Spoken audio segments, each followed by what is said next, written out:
아마도 지난 몇 달 동안 금융 세계에서 가장 영향력 있는 사건은 높은 인플레이션의 급속한 시작일 것입니다. 일부 국가에서는 심지어 마이너스까지 치솟았던, 특히 낮은 인플레이션의 10년 후 빠르게 상승하는 가격에 추악한 유령이 작년 말에 다시 나타났고 더 악화되었습니다. 2021년 3월까지만 해도 미국의 연간 인플레이션은 역사적으로 전형적인 6%였습니다. 그러나 불과 1년 만에 5%까지 치솟았죠. 이는 1981년 이후 최고치이며 우리 모두 그 효과를 느낄 수 있었습니다. 소비자 물가가 전 세계적으로 뉴스가 되면서 무력감을 느끼기 쉽습니다. 음식, 휘발유, 집세와 같은 기본 필수품에 대한 물가 상승은 가장 효율적인 자금 관리사조차 당황하게 만들고 가계 소득자들을 압박합니다. 그리고 많은 돈을 저축한 많은 투자자들은 주식시장과 채권시장과 함께 휘청거리고 있었죠. 모든 자산과 포트폴리오가 인플레이션에 같은 방식으로 영향을 받는 것은 아니며 운용 방식에 대해 자세히 알아봄으로써 현재 폭풍을 헤쳐나가기에 적합한 자산 배분을 찾는 시간을 가져보겠습니다. 개별 자산, 인플레이션의 원인은 다른 관점으로 바라보았을 때 대부분의 사람들에게 사실 크게 중요하지 않습니다. 대부분 통제할 수 없는 일에 대해 스트레스를 받는 것은 슬픔을 유발할 뿐이며 실제로 통제할 수 있는 일에 대처하는 것이 훨씬 더 생산적인 사고 방식입니다. 따라서 가격이 치솟으면서 도움이 될 수 있는 자산 옵션을 찾는 것은 자연스러운 일입니다. 불행히도 문제를 해결할 수 있는 확실한 해결책은 없겠지만 많은 옵션이 해결책의 역할을 합니다. 이 옵션들을 고려해서 포트폴리오를 적절하게 구성하는 것이 중요하겠네요. 주식을 소유하는 것은 경제가 정상적인 상태일 때 인플레이션을 해지하는 좋은 방법입니다. 사람들이 같은 제품에 대해 더 많은 비용을 지불함에 따라 해당 제품을 판매하는 회사의 주가도 상승하는 경향이 있습니다. 물론 최근에 주식시장을 지켜본 사람이라면 앞으로의 문제점을 인지하고 있을 것입니다. 주가는 운영 비용, 제품 수요, 이자율 및 기타 여러 요인을 포함하여 단순한 제품 가격보다 훨씬 더 많은 요인에 의해 결정됩니다. 아무리 과거부터 지금까지 안전하고 대단한 회사도 미래에 어떻게 될지 아무도 모릅니다. 한때 무적처럼 보였던 많은 기업들도 갑자기 인플레이션을 훨씬 능가하는 방식으로 강력하게 폭풍을 맞을 수 있기 때문에 단순한 기업 성장을 넘어 해결책을 찾는 것이 중요합니다. 주식은 길게 보고 해야 하기 때문에 단기적인 해결책은 아닙니다. 국제 주식 하락 시장의 전망에 직면했을 때 많은 주식 투자자들의 자연스러운 반사는 자신의 주식을 국제적으로 다각화하는 것입니다. 하지만 인플레이션은 독특한 상황입니다. 오늘날에는 단일 펀드로 전 세계에 투자할 수 있지만 한 번에 한 곳에서 살 수 있기 때문입니다. 그리고 사는 곳의 인플레이션은 정말로 중요한 부분입니다.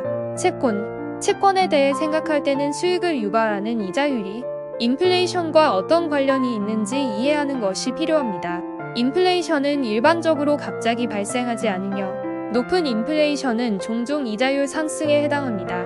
연준의 금리 인상에 대한 뉴스 기사를 들을 때 정부가 부채에 대한 접근성을 줄여 인플레이션에 대응하기 위해 대출에 제동을 걸고 있다고 생각해 보시면 이해가 될 수 있습니다. 장기 채권은 금리 인상에 특히 피해를 입습니다. 이는 올해 현재 거의 20% 하락한 TLT와 같은 펀드의 최근 성과를 보면 쉽게 알 수 있습니다.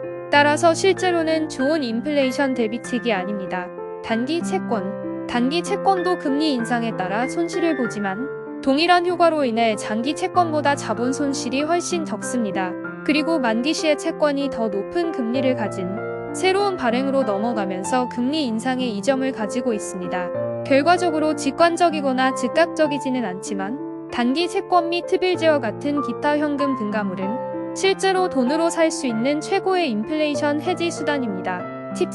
팁스는 재무부 인플레이션 보호 증권의 줄임말이며 그 이름에 목적이 있습니다. 팁스의 쿠폰 지불은 매년 인플레이션에 따라 조정되기 때문에 가격 상승에 대한 대비책을 찾고 있는 투자자들에게 매우 인기 있는 옵션이 됩니다. 실제로 좋은 선택이긴 하지만 팁스는 대부분의 사람들이 생각하는 것보다 훨씬 복잡합니다. 팁스에 대해 기억해야 할 중요한 점은 팁스가 인플레이션을 조정하는 동시에 이자율에 따라 오르내리는 채권이라는 것입니다. 팁은 8년 미만의 중간 평균 만기를 가지고 있습니다. 이는 또한 위의 장기 채권과 공매도 채권 사이의 금리 변화에 약간의 영향을 받는다는 것을 의미합니다. 따라서 지난 1년 동안 요금이 인상됨에 따라 중간 팁스는 지불한 모든 인플레이션 보호를 되돌려 받았습니다. 인플레이션 조정이 없는 자본 손실보다는 확실히 나았지만 구매가 만병통치약도 아니었습니다. 팁스는 실제로 포트폴리오에서 인플레이션을 버티는 중요한 자산이 될 수 있지만 실질 수익률이 절대 플러스로 보장되지는 않는다는 점을 항상 기억하세요. 아이본드, 갑자기 다시 인기를 얻고 있는 더 알려진 채권 옵션 중 하나인 미국 재무부가 제공하는 아이본드입니다. 초단기 채권과 팁스가 혼합된 것처럼 인플레이션을 조정할 뿐만 아니라 금리 인상의 부정적인 영향에 대해 대부분 면역이라는 이점이 있습니다. 사실 정부가 1년에 취득할 수 있는 금액을 제한하는 것은 좋은 거래입니다. 그러나 인플레이션을 대비하고 싶다면 아이본드가 확실히 주목할 만한 가치가 있습니다.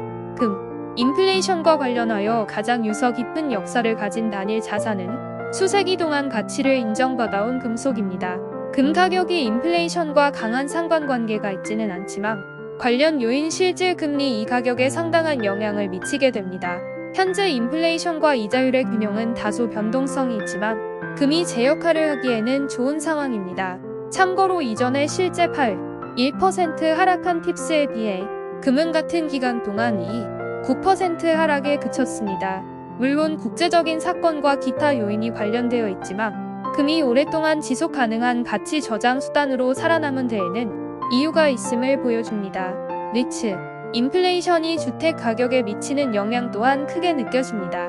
리츠는 자연스럽게 임대료 상승에 직접적인 혜택을 받아 가격 상승을 설명합니다. 그리고 리츠는 여전히 기술적으로 다른 경쟁 요인의 영향을 받는 주식이기 때문에 완벽하지 않을 수도 있습니다. 그러나 일반적으로 부동산은 인플레이션에 대한 효과적인 대비책 역할을 할 수 있으며 리트는 많은 노력과 자본 없이 개별적으로 참여할 수 있는 가장 쉬운 방법입니다. 모든 자산은 인플레이션에 다르게 반응합니다. 장기 채권과 같은 일부는 금리가 상승함에 따라 심각한 어려움을 겪습니다. 국내 주식, 금, 현금과 같은 것들은 꽤 긍정적으로 반응할 수 있습니다. 주식, 단기 채권 및 실물 자산과 같은 여러 인플레이션 조정 자산에 걸쳐 분산된 포트폴리오는 미국뿐만 아니라 다른 곳에서도 높은 인플레이션 시기에 좋은 성과를 거두는 경향이 있었습니다. 다시 말해 효과적인 투자가 반드시 모든 자산이 나쁜 상황을 피하거나 모든 새로운 시장 추세에 최적화하는 것은 아닙니다. 이에 접근하는 또 다른 방법은 어떤 일이 일어나더라도 괜찮을 수 있도록 위험을 분산하는 것입니다.